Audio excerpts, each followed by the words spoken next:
Hello friends. आज surface chemistry का जो भी नेक्स्ट पॉइंट है वो आज हम डिस्कस करने वाले। सबसे पहले कल वाले लेक्चर में हमने लैंगमुयर एडजॉर्प्शन आइसोथर्म के बारे में देख लिया था। उसके जो भी थ्योरी पॉइंट्स है और जो भी फार्मूलाज है वो डिराइव किए थे। आज लैंगमुयर एडजॉर्प्शन आइसोथर्म का जो भी फार्मूला है उस फार्मूले के आगे हम और क्या क्वेश्चंस अप्रोच रहता है, ग्राफ रिलेटेड न्यूमेरिकल्स प्रॉब्लम्स वो देखेंगे और डिसोसिएशन वाली एक कंसेप्ट है लैंगमुयर एडजॉर्प्शन आइसोथर्म में, उसके बारे में भी हम आज चर्चा करेंगे। सबसे पहले जो हमने फार्मूला देखा था लैंगमुयर एडजॉर्प्शन आइसोथर्म में वो था theta is equal to KP divided by 1 plus KP. जो कल हमने फार्मूला देखा था वो था कि theta is equal to KP divided by 1 plus KP, और उसमें थीटा को हमने क्या बोला था कि एक्सटेंट ऑफ द एडजॉर्प्शन भी हमने थीटा को बोला था। Extent of the adsorption, extent of the adsorption या फिर एक्स अपॉन एम भी हमने उसको बोला था। और एक्स अपॉन एम या फिर एक्सटेंट ऑफ द एडजॉर्प्शन को हम क्या बोलते हैं कि द गैस मॉलिक्यूल एडजॉर्बेट पर ग्राम ऑफ एडजॉर्बेंट। मतलब गैस मॉलिक्यूल एडजॉर्ब होते एडजॉर्बेंट के ऊपर। मैं यहाँ पे लिखता हूँ, इसको ही बोलते हैं gas molecule adsorb by adsorbent. जो गैस मॉलिक्यूल एब्जॉर्ब होते वो किसके ऊपर होते? एडजॉर्बेंट के ऊपर एब्जॉर्ब होते। ओके, अब सपोज मैंने कोई गैस ले लिया, A2 गैस से सरफेस के ऊपर रख लिया। ओके, और क्या किया मैंने कि कोई भी A2 गैस लिया है, उसको सरफेस के ऊपर डाला है। जो मेरा कॉम्प्लेक्स बनेगा वो बनेगा ये A2। ये जो A2 है वो सरफेस के ऊपर आके बैठ गया, एडजॉर्बेंट के ऊपर आके कोई गैस मॉलिक्यूल एडजॉर्ब हो गया। और मैं कोई एग्जांपल लेता हूं कि सपोज A2 गैस से सरफेस से इसका क्या हो गया, ये ए मतलब A2 गैस मॉलिक्यूल जब एडजॉर्ब हो गया था एडजॉर्बेंट के ऊपर, तब यहाँ पे जो आके A2 बैठा है वो विदाउट डिसोसिएशन करके बैठा है। मतलब डिसोसिएट ना होके वहां पे एडजॉर्बेंट के ऊपर आके वो बैठ गया है। मैं यहाँ पे लिख सकता हूँ कि विदाउट डिसोसिएशन, विदाउट डिसोसिएशन। और यहाँ पे A2 गैस मॉलिक्यूल सरफेस के ऊपर आके विथ डिसोसिएशन करके वहां जाके बैठा है। आफ्टर डिसोसिएशन के बाद वो वहां जाके प्लेस हुआ है एडजॉर्बेंट के ऊपर गैस मॉलिक्यूल। आफ्टर डिसोसिएशन एक सरफेस के ऊपर एक गैस मॉलिक्यूल, अगले सरफेस के ऊपर एक गैस मॉलिक्यूल। मैं यहाँ पे लिखूंगा विथ डिसोसिएशन। क्या? With dissociation. एक है विदाउट डिसोसिएशन, एक है विथ डिसोसिएशन। अब ये जो कंसेप्ट है डिसोसिएशन वाली, without dissociation and with dissociation, ये आपको बताने का रीजन ये है कि 2011 एंड 2014 में 2 MCQ पूछे हैं CSIR नेट में, और वो without dissociation and with dissociation पर वो क्वेश्चंस आ चुके हैं, उस कंसेप्ट के ऊपर आ चुके हैं। और उसका जो बेसिक टूल था वो था लैंगमुयर एडजॉर्प्शन आइसोथर्म। इसलिए अब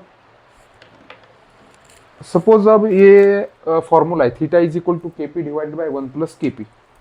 अब theta is equal to KP divided by 1 plus KP, ये जो फॉर्मूला है हम की अब यूज कर सकते हैं, आज हम देखेंगे उसका एप्लीकेशन क्या है। Theta is equal to KP divided by 1 plus KP मतलब कोई भी लैंगमुयर का क्वेश्चन आएगा तो ये फॉर्मूला डाल के हम आंसर नहीं निकाल सकते। कुछ कंडीशंस आएगी जिस कंडीशन के हिसाब से theta is equal to KP divided by 1 plus KP ये फॉर्मूला हम यूज ना कर सके। इसलिए ये जो theta is equal to KP divided by 1 plus KP है, ये फॉर्मूला हम तभी यूज करेंगे जब प्रॉब्लम में बोला होगा कि without dissociation gas molecule adsorb हुए हैं एडजॉर्बेंट के ऊपर। मतलब theta is equal to KP divided by 1 plus KP ये फॉर्मूला यूज कर सकते हैं विदाउट डिसोसिएशन के लिए। मैं यहाँ पे लिखता हूँ विदाउट डिसोसिएशन के लिए ये फॉर्मूला यूज होता है, ये ध्यान रख लो। ओके, ये विदाउट डिसोसिएशन के लिए नॉर्मल फॉर्मूला है, जो हमने पहले देखा था वही, लेकिन कंडीशंस ये आ गई कि विदाउट डिसोसिएशन के बाद हम ये फॉर्मूला यूज करेंगे। ओके, विथ डिसोसिएशन के लिए फॉर्मूला क्या है तो देख लो, theta is equal to K P raise to 1 upon N divided by 1 plus K P raise to 1 upon N. ये जो फॉर्मूला है, ये फॉर्मूला हम यूज करेंगे विथ डिसोसिएशन में। विथ डिसोसिएशन में theta is equal to K P raise to 1 upon N divided by 1 plus K P raise to 1 upon N, ये formula use करेंगे बेटा। ओके, इसमें एन जो है वो एन बताता है atomicity, N is equal to atomicity. Okay, मतलब नंबर ऑफ एटम्स। सपोज कोई एग्जांपल लिया मैंने CO2, CO2 का एटोमिसिटी कितनी होती है तो 3 होती है। वैसे एन क्या है तो एटोमिसिटी है। ओके, ये हो गया विदाउट डिसोसिएशन में कौन सा फॉर्मूला यूज करेंगे और विद डिसोसिएशन में कौन सा फॉर्मूला यूज करेंगे। Okay, gas molecule absorb by adsorbent के हिसाब से हमने ये कंडीशंस देख ली, 2 कंडीशंस। ओके, उसके बाद मैं एक आपको क्वेश्चन देता हूँ, न्यूमेरिकल देता हूँ, वो हम सॉल्व करेंगे। ये नोट डाउन कर।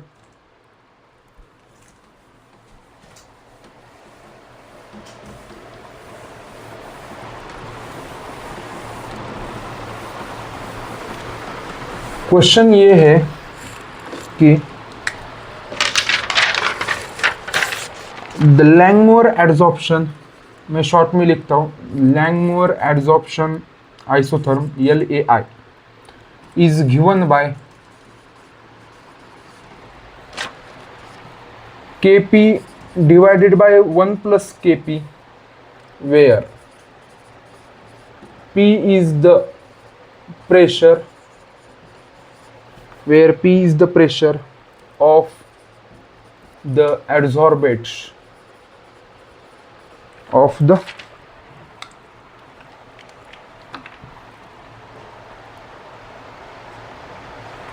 adsorbate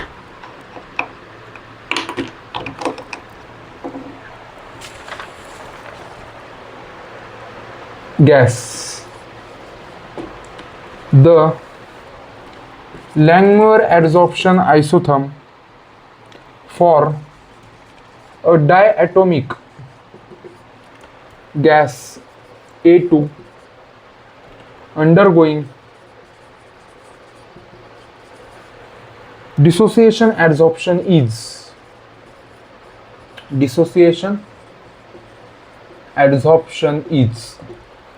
okay. अब जो ऑप्शन है उसमें फर्स्ट ऑप्शन है theta is equal to KP divided by 1 plus KP. Second option theta is equal to 2 KP divided by 1 plus 2 KP. Third option theta is equal to KP raise to 1/2 divided by 1 plus KP raise to 1/2। और fourth option theta is equal to KP raise to 2 divided by 1 plus KP raise to 2।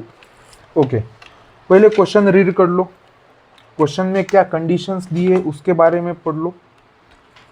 कुछ समझ आ रहा है क्या करना है? सिर्फ 2 word का मीनिंग आपको समझ गया तो फिर आपको इस क्वेश्चन का आंसर आप बता सके। और ये जो क्वेश्चन आया है वो आया है CSIR नेट 2011 का, ये PYQ है 2 मार्क्स के लिए। ओके, देखो क्या बताता है, क्या बोलता है question. The Langmuir adsorption isotherm is given by Kp divided by 1 plus Kp। Okay, theta is equal to Kp divided by 1 plus Kp का फॉर्मूला दिया है। Okay, where P is the pressure, yes, of the adsorbate gas. The Langmuir adsorption isotherm for a diatomic gas. Gas कौन सा दिया है बेटा? Diatomic gas दिया है। Okay, for gas A2। Okay, undergoing dissociation adsorption. Okay, undergoing dissociation adsorption मतलब dissociation concept उन्होंने यहां पे लगाई है, ये बात तो समझ आ रही है। ओके, और गैस कौन सा है? डायएटॉमिक है। मैंने अभी बोला था लैंगमुइर एडसॉर्प्शन आइसोथर्म में हम जब कंडीशंस देखेंगे, कंडीशंस के हिसाब से हम 2 फॉर्मूलाज यूज करेंगे लैंगमुइर में। First one is theta is equal to KP divided by 1 plus KP. Second is theta is equal to KP 1/n divided by 1 plus KP raise to 1/n।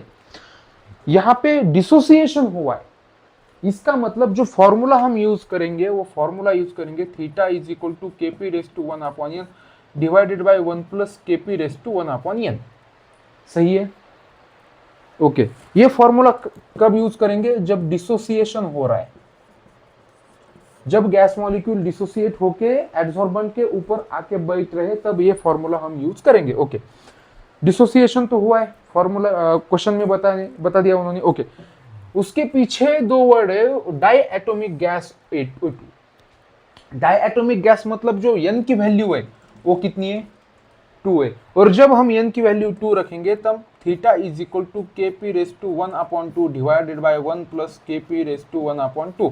बेटा इसका मतलब ऑप्शन नंबर 3 करेक्ट है। ये PYQ आया है, इतना easy PYQ CSIR net में 2011 में पूछा गया है, इसलिए नोट डाउन कर लो क्वेश्चन।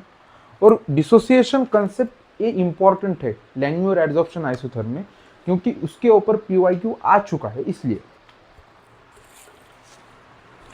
इसके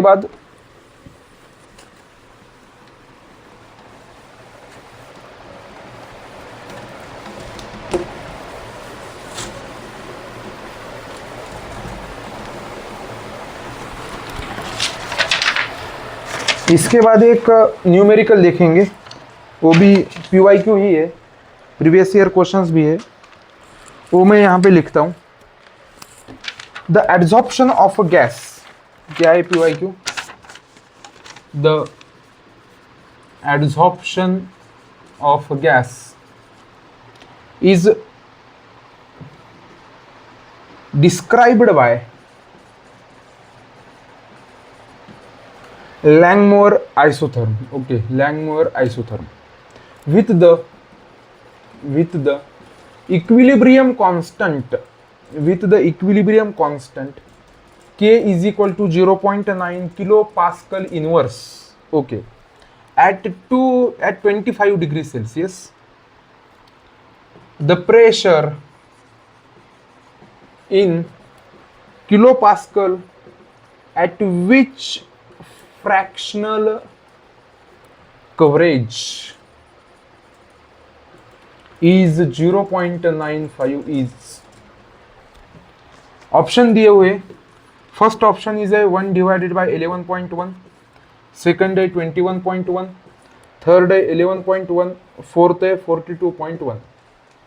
बेटा ये जो क्वेश्चन है, ये क्वेश्चन आया है CSIR नेट 2012 की जून शिफ्ट में। ओके, लैंगम्यूर एडसॉर्प्शन आइसोथर्मी न्यूमेरिकल जो आया वो ऐसा आया है PYQ में। क्या बोलता है?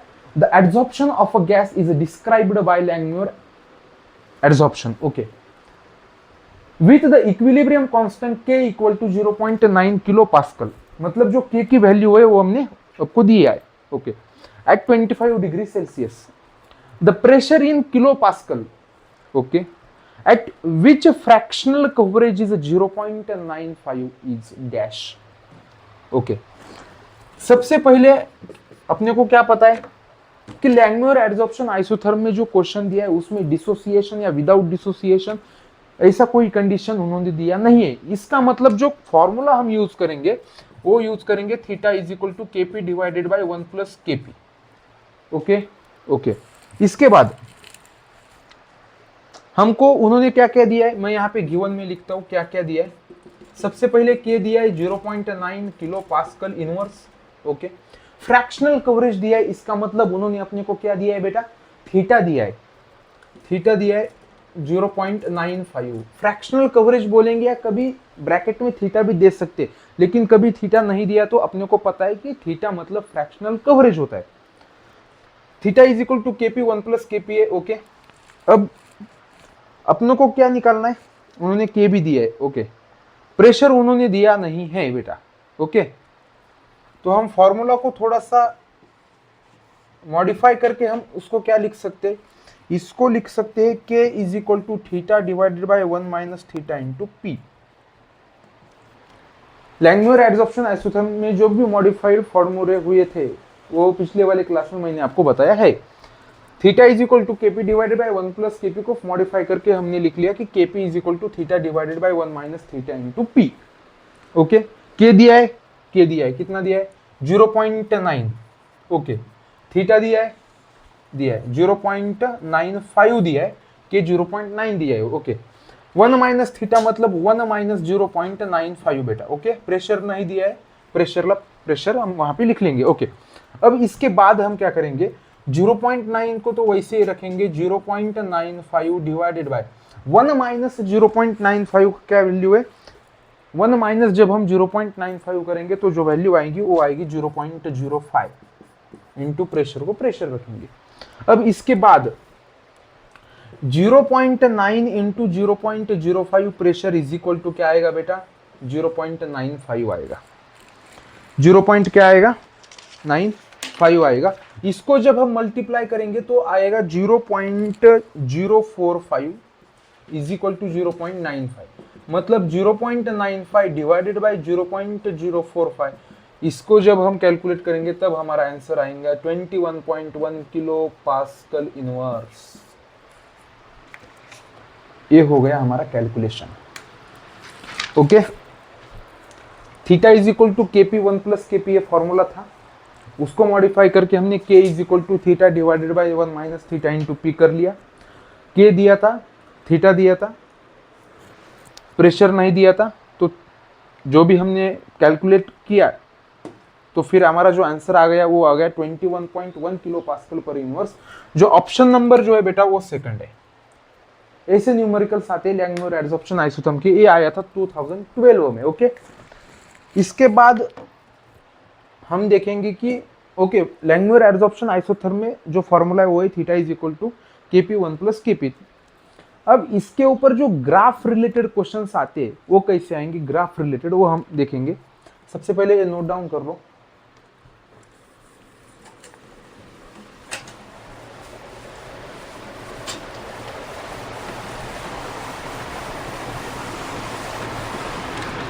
अभी इसके बाद जो ग्राफ रिलेटेड क्वेश्चन आएंगे उसकी हम चर्चा करेंगे। सबसे पहले जो फॉर्मूला है वो है theta is equal to KP divided by 1 plus KP. Okay, इसमें दो कंडीशंस हम लेंगे या तीन कंडीशंस लेंगे।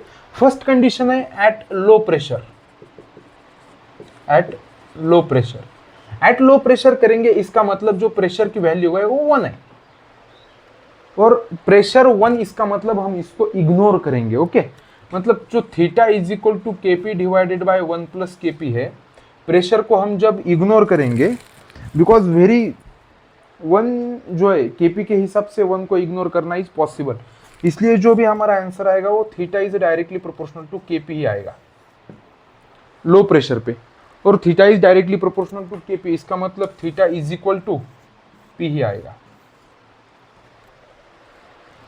जब हम एट हाई प्रेशर की बात करेंगे, at high pressure, at high pressure मतलब जो भी प्रेशर की वैल्यू है उसमें जो भी के साथ पी जुड़ा हुआ है वो सबसे हाई है, इसका मतलब हम 1 को इग्नोर ही करेंगे। 1 को हम क्या करेंगे, इग्नोर ही करेंगे। मतलब जो भी प्रेशर हाई है, theta is equal to KP divided by 1 plus KP, जब 1 को इग्नोर करेंगे तब थीटा इज इक्वल टू क्या आएगा, केपी आएगा। मतलब प्रेशर को हमने वैसे भी इग्नोर किया है तो थीटा जो आएगा वो हमको कांस्टेंट आएगा बेटा। क्या आएगा, कांस्टेंट आएगा। एट लो प्रेशर में theta is directly proportional to pressure है, लेकिन एट हायर प्रेशर में थीटा जो आ गया है वो कांस्टेंट आ गया है। इसका मतलब जब हम ग्राफ देखेंगे इसका थीटा वर्सेस पी का, सबसे पहले theta is directly proportional to pressure है, मतलब जो ग्राफ है वो बढ़ता जाएगा, लेकिन एट मिड रेंज के बाद वो ग्राफ जो है वो ऐसे ही कांस्टेंट होता चला जाएगा। क्या होता चला जाएगा, कांस्टेंट। यहाँ पे हमको दिख रहा है कि theta is directly proportional to P है, बट यहाँ पे हमको दिख रहा है कि थीटा जो हो गया है वो कांस्टेंट हो गया है बेटा। क्या हो गया है, कांस्टेंट हो गया है। ओके, ये दो कंसेप्ट हो गई। एट लो प्रेशर पे theta is equal to P है, लेकिन एट हायर प्रेशर पे जो थीटा है वो कांस्टेंट है। अब ये जो डायग्राम दिख रही है आपको, ये जो ग्राफ दिख रहा है, इस ग्राफ पर भी क्वेश्चन आया हुआ है CSIR नेट में। वो क्वेश्चन का अप्रोच क्या है वो हम देखते हैं।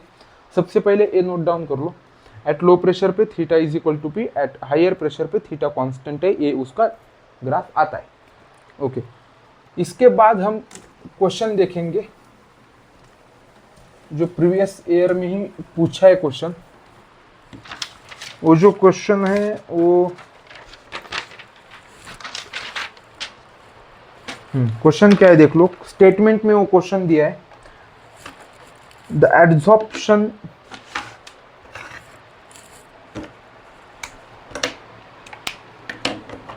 Of gas, the adsorption of a gas on a solid surface. The adsorption of a gas on a solid surface exhibits on the following isotherm, which of the following first statement इन्होंने जो दिया है वो है heat of adsorption independent on coverage, heat of adsorption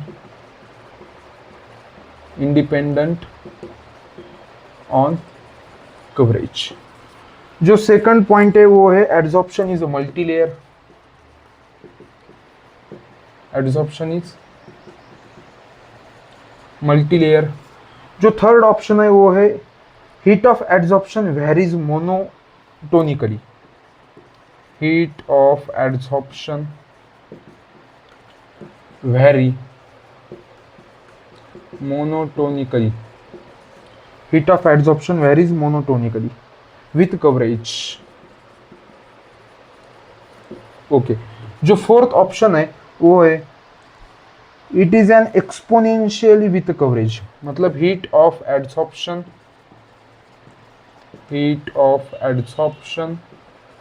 exponentially with coverage. बेटा ये PYQ आया है 2014 में, CSIR नेट में 2014 में ये प्रॉब्लम आ चुका है, और उसके साथ उन्होंने ग्राफ भी दिया था। ग्राफ क्या दिया था, थीटा और पी के बारे में ग्राफ दिया था अपने को, ये ऐसा, और आंसर बताना था। The adsorption of a gas on a solid surface exhibits of the following isotherm, which of the following. जो फर्स्ट ऑप्शन है ये है heat of the adsorption independent on the coverage. जो भी हीट ऑफ द एड्सॉर्प्शन है वो independent है coverage से, ये स्टेटमेंट लैंगमुर एड्सॉर्प्शन आइसोथर्म में करेक्ट है। जो भी हमने पोस्टुलेट देखे थे या जो थ्योरी पॉइंट देखे थे लैंगमुर एड्सॉर्प्शन आइसोथर्म के, उसमें आपको देखना पता होगा कि जो भी हीट एड्सॉर्प्शन होता है लैंगमुर एड्सॉर्प्शन आइसोथर्म में, वो इंडिपेंडेंट होता है, वो किसी के ऊपर डिपेंड नहीं रहता, वो इंडिपेंडेंट होता है विथ उनके कवरेज से। जो सेकंड है adsorption is a multilayer, this is wrong statement because physics option में हमने देख लिया था मल्टीलेयर वहां पे प्रेजेंट थी, लेकिन केमिज ऑप्शन में मोनोलेयर प्रेजेंट थी, और लैंगमुर एड्सॉर्प्शन आइसोथर्म रिप्रेजेंट करता है केमिज ऑप्शन को, इसलिए वो भी स्टेटमेंट गलत है, मतलब सेकंड स्टेटमेंट गलत है। Third statement heat of adsorption varies monotonically with coverage. बेटा हीट ऑफ एड्सॉर्प्शन वेरी नहीं होती, हीट ऑफ एड्सॉर्प्शन यूनिफॉर्म रहती है। पिछले वाली क्लास में हमने देखा है कि heat of adsorption is not varies, it can be uniform। जो फोर्थ है heat of adsorption exponentially with coverage, wrong, it is an uniform and constant. मतलब जो heat of adsorption independent on coverage, A option है, ए statement correct है, मतलब first option जो है correct है। अब ये जो ग्राफ दिया था वही ग्राफ बता रहा था कि जो theta equal to KP divided by 1 plus KP है, उसमें जो एट लोअर प्रेशर पर हम देखेंगे तो theta is directly proportional to pressure है, इसलिए वो ग्राफ जो था वो बढ़ रहा था। एट मिड प्रेशर रेंज पे आके theta equal to KP 1 plus KP हो गया, लेकिन जब तुम हायर प्रेशर करेंगे तब जो प्रेशर की वैल्यू 1 है वो आप इग्नोर करेंगे, और जब इग्नोर करेंगे तब थीटा इक्वल टू कांस्टेंट आएगा, इसलिए फिर ग्राफ जो हो गया वो कांस्टेंट आगे चला गया। फ्रेंडलिच एडजॉर्प्शन आइसोथर्म में भी हमने वैसे ही ग्राफ ड्रॉ किया था, एक बार देख लो। ये हो गया लैंगम्यूर एडजॉर्प्शन आइसोथर्म की कुछ पीवाईक्यू थ्योरी, पोस्टुलेट, फॉर्मूलेट्स, कंडीशन के हिसाब से कौन सा फॉर्मूला कब लगाना है। 3 पीवाईक्यू मैंने आपके साथ डिस्कस कर लिए, पोस्टुलेट डिस्कस कर लिए, लैंगम्यूर एडजॉर्प्शन आइसोथर्म ये जो टॉपिक है ये अपना आज खत्म होता है। अगले जो नेक्स्ट लेक्चर है उस नेक्स्ट लेक्चर में जो सरफेस केमिस्ट्री का नेक्स्ट पॉइंट आता है बीईटी आइसोथर्म। वो बीईटी आइसोथर्म इंपॉर्टेंट है, लेकिन आईआईटी एग्जाम की बात करेंगे तो बीईटी आइसोथर्म वहाँ पे सिलेबस में इंडिकेट नहीं किया है, लेकिन ग्रेजुएशन सेमेस्टर एंड एग्जामिनेशन में बीईटी आइसोथर्म है और उसका इंपॉर्टेंस है। इसलिए नेक्स्ट लेक्चर में बीईटी आइसोथर्म के साथ हम आएंगे, इसलिए तब तक पढ़ाई करते रहिए। All the best.